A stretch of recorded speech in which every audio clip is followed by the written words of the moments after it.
आज हम पढ़ने वाले हैं क्लास 10th के सांख्यिकी चैप्टर से समांतर माध्य ज्ञात करना। तो जब भी इस तरह के सवाल आए परीक्षा में कि कल्पित माध्य विधि से समांतर माध्य ज्ञात कीजिए, तो कैसे आप उसको आसानी से कर सकते हैं। आइए मैं आज इन्हीं सवालों को करने जा रहा हूं। तो सबसे पहले वर्ग अंतराल दिया रहता है, तो आपको वर्ग अंतराल लिखना होता है। यहाँ पे आप लिखेंगे सबसे पहले वर्ग अंतराल। इसके बाद आपको वर्ग अंतराल के मध्यमान सवाल में दिया नहीं होता है, ये हमें खुद ही निकालना पड़ता है। तो वर्ग अंतराल के बाद हम मध्यमान लिखेंगे। मध्यमान के बाद हमें विचलन भी निकालना होगा। विचलन का सूत्र क्या होता है, उसको कैसे निकाला जाता है, वो मैं थोड़ी देर बाद बताऊंगा। अभी ये लिख लेना है। तो सबसे पहले आप वर्ग अंतराल लिखेंगे। वर्ग अंतराल के बाद मध्यमान लिखना है। मध्यमान के बाद आपको बारंबारता लिखना है। और इसमें एक और कॉलम जो है आपको बनाना पड़ेगा, जिसमें f गुणा x लिखना है। इसके बाद f गुणा x जब आप लिख लेंगे, तो उसके बाद आप मध्यमान को कुछ मान लेंगे। मध्यमान को बहुत सारे सीरीज में xi मान लिया होता है, और बारंबारता को जो है fi दिया होता है, लेकिन उससे कोई अंतर नहीं है। आप मध्यमान को x और बारंबारता को f भी मान सकते हैं। विचलन का सूत्र होता है d बराबर जो है x माइनस a होता है, जो कि दिखाई दे रहा होगा आपको।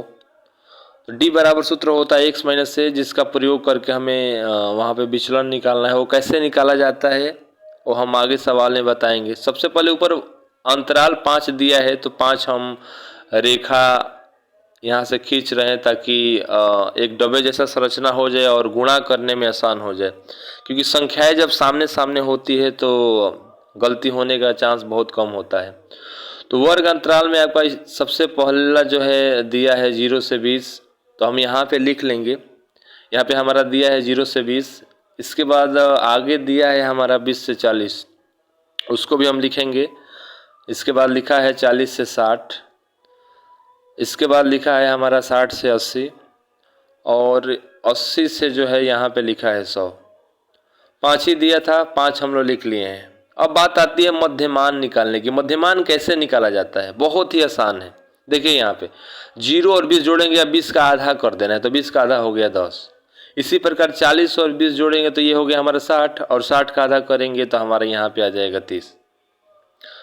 बहुत से लोगों को नहीं आता है, लेकिन बहुत ही आसान है मध्यमान निकालना। आप दोनों को जोड़िए, आधा कर दीजिए। इसी प्रकार 60 और 40 जोड़ेंगे 100, 100 का आप आधा करेंगे तो यहाँ पे आ जाएगा हमारा 50। इसी तरह 80 और 60 जोड़ेंगे 140 हो जाएगा, और 140 का आधा जो है 70 होता है। ठीक इसी प्रकार 100 और 80 अगर हम जोड़ते हैं तो 180 आता है, जिसका हाफ किया जाएगा, यानी कि आधा जो है 90 आ जाएगा। आइए अब समझते हैं कि विचलन कैसे निकाला जाता है। विचलन निकालने के लिए मध्यमान में से किसी संख्याओं को a मान लिया जाता है। किसी को भी आप a मान सकते हैं। मान लीजिए हम 50 को a मान रहे हैं, तो 50 जो है हमारा a का मान हो गया। विचलन होता है d बराबर x माइनस a। ये सभी जो है x का मान है, उसमें से a का मान घटाना है। तो पहला हमारा x का मान है 10। देखिए यहाँ पे इस जितनी भी संख्या आपको दिखाई दे रही है मध्यमान में, वो सभी x का मान है, लेकिन उसमें 50 जो है a का मान है। तो इसको कैसे आप आसानी से कर सकते हैं, तो आइए यहाँ पे देखते हैं। 10 जो है पहला हमारा x का मान है, 10 में से a के मान को घटाना है, तो ये है हमारा 50, यानी कि छोट में से बड़ घटा रहे हैं। 10 में से 50 घटाएंगे, यहाँ पे माइनस हो जाएगा 40। इसी प्रकार 30 में से 50 घटाएंगे, तो 30 में से 50 घटाएंगे तो माइनस हो गया 20। तीसरा जो है मध्यमान हमारा 50 है, और 50 में से a का मान 85 घटाना है, तो ये हो गया हमारा 0। चौथा दिया है हमारा 70, और 70 में से जो है हमको 50 घटाना है, यहाँ पे आ जाएगा 20। और इसके बाद हमारा दिया है 90 में से 50 घटाएंगे, यहाँ पे हो जाएगा 40। बारंबारता हमें कुछ नहीं करना होता है, सवाल में दिया होता है उसको हम भर देंगे। यहाँ पे दिया है 5 4 6 5 और 5, ये हम ऐसे ही लिख देंगे। इसके बाद हमें f से x में गुणा करना होता है, जो कि यहाँ पे गलत हो गया है। x नहीं होगा, d होना चाहिए। जब भी कल्पित माध्य विधि से समांतर माध्य निकालना होता है तो अंत में d लिखा जाता है। मैंने मिस्टेक से लिख दिया है, आपको सुधार लेना है। तो गुणा करेंगे हम f से d वाले के मान में, तो 5 में अगर हम 40 से गुणा करेंगे, यहाँ पे हो गया -200। 4 में 20 से गुणा करेंगे -80। 6 में 0 से करेंगे 0। 5 के पढ़ा 20 बार पढ़ेंगे तो यहाँ पे आ गया 100, और 5 में 40 से गुणा करेंगे तो यहाँ पे आ जाएगा 200। इसके बाद क्या किया जाता है, हम जोड़ेंगे, एफ वाले को जोड़ेंगे और एफ डी वाले को जोड़ेंगे हम यहाँ पे। तो हम यहाँ पे लिखेंगे एक और लाइन जो है हम यहाँ पे रेखा जैसे खींच सकते हैं जिसमें हमको योग लिखना होता है। जैसे कि यहाँ पे हम लोग लिखेंगे योग, और इसके बाद मध्यमान और विचलन में कुछ नहीं लिखना है, उसको छोड़ देना है, बारंबारता में आना है और नीचे लिखना है सिग्मा एफ।